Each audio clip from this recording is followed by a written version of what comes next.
नमस्कार आणि शुभ सकाळ. सकाळी लवकर उठले आणि सुचिरभूत झाले. मुख्य दरवाजात रांगोळी काढली, सूर्यदेवाला अर्घ्य दिले आणि तुलसी मातेची पूजा केली. आज महाशिवरात्री आहे. महादेवाची पूजा करण्यासाठी मी येथे मातीचे शिवलिंग बनवत आहे.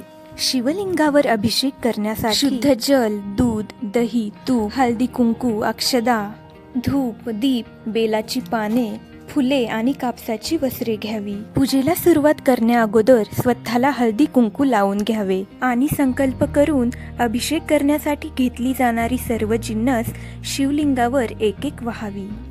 शेवटी कापूर पेटवून आरती म्हणावी आणि नैवेद्य ठेवावा. शक्य असल्यास शिवलिंगासमोर नामजप करावा.